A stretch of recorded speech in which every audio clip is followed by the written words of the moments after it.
Before I start this review, I would actually like to give all you guys a warning that even though this game is rated mature, there is going to be a lot of ripped clothing and all that, more than you would expect. If you're actually not a fan of, fan service, I would say just give this video a pass. If not, if you're curious about the game, keep watching. The review is about to start. This is relaxing.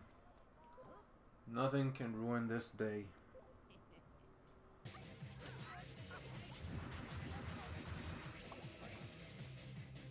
Just a relaxing day.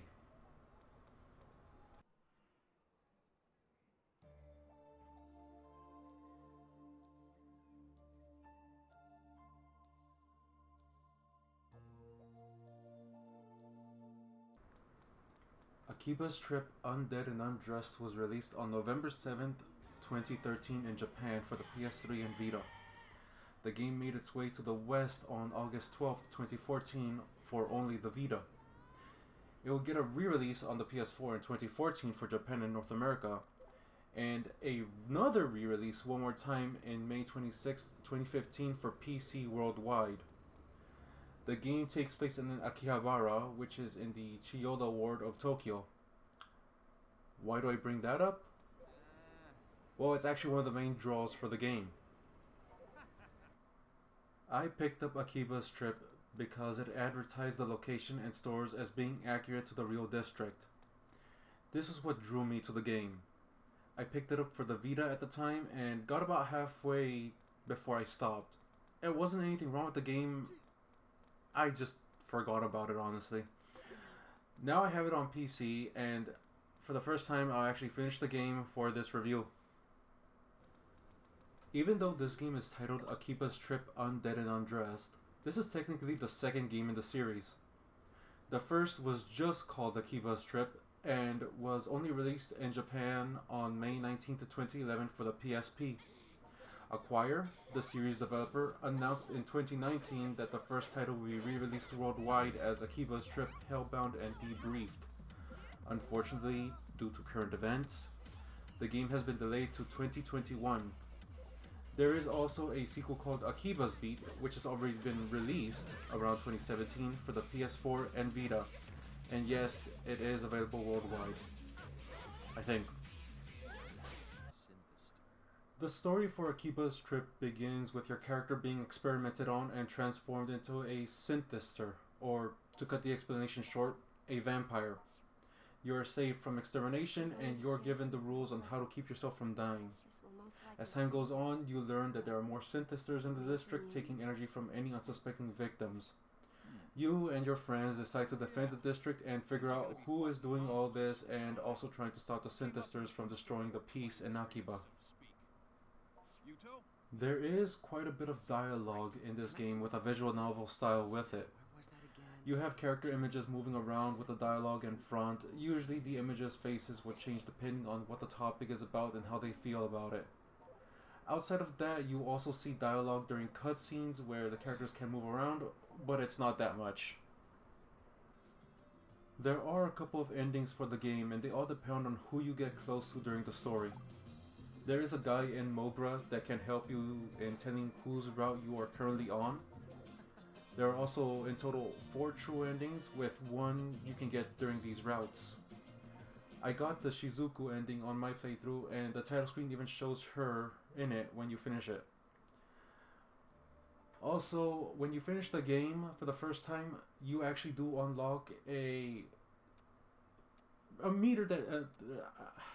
I'm not sure, I haven't even seen it myself yet, but it tells you which character's routes the choices are going to affect. I'm not sure if I have time, I'll actually record it and see how it looks. The gameplay is honestly one of the more interesting parts of the game. You are essentially dealing with vampires in this game, and unfortunately you aren't getting any holy water or stakes to deal with them. So what can you do to exploit to take them out? Sunlight, and the only protection they have against it is a small amount of material between their skin and the power of UV rays. You can't just go up to them and take off their clothing. You need to deal enough damage to them to be able to rip off that material. During combat, you can choose to attack the head, chest, or legs, each button corresponding to each of these locations. Once a piece of clothing has taken enough damage, you can just hold down the right button and you'll rip it right off. If you do it too soon, they'll push you off. If you aren't quite there yet, you get a button mash minigame that lasts about a second and a half to 2 seconds, where you can finish off the last of the health and either finish the attack or you get pushed off. Also, don't bother attacking any parts that don't have clothing, that will do no damage. You can continue ripping off clothing so long as anyone around you has weakened clothing, and the only thing you do is hit the correct button prompt when it pops up. Do this enough and you get a little bonus prompt which, well, let's say it finishes the combo and leave it at that. Thank God for the heavy god rays. After a certain point in the story, you unlock Unison Strip, where you and your partner pretty much just go ham against one victim and completely take them out. Or just heavily damage them. Any enemies that are still around during this are also stunned for a couple of seconds. I do have one complaint with the combat, and it's the lock-on feature. It's automatic and you can't really control it when you're in battle, or at all. If it's 1, 2, or a small group, it's not too bad. Larger battles and you can easily lose yourself and who you're going after. In terms of equipment you can use, there is quite a bit really. For weapons, there's hand-to-hand, one-handed, two-handed, and even just straight-up heavy items.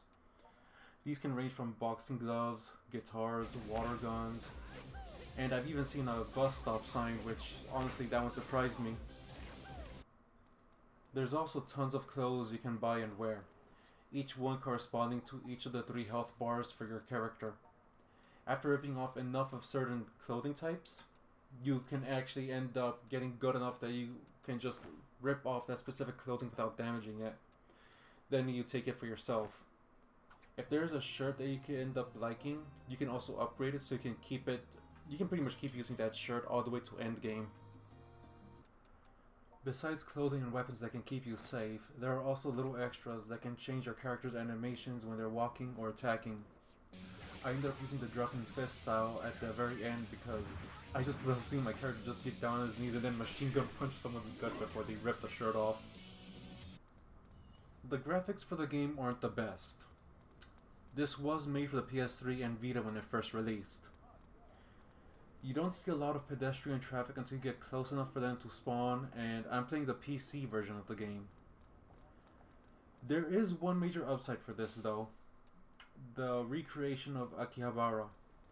Every store you see, every ad flyer you pick up, 100% real.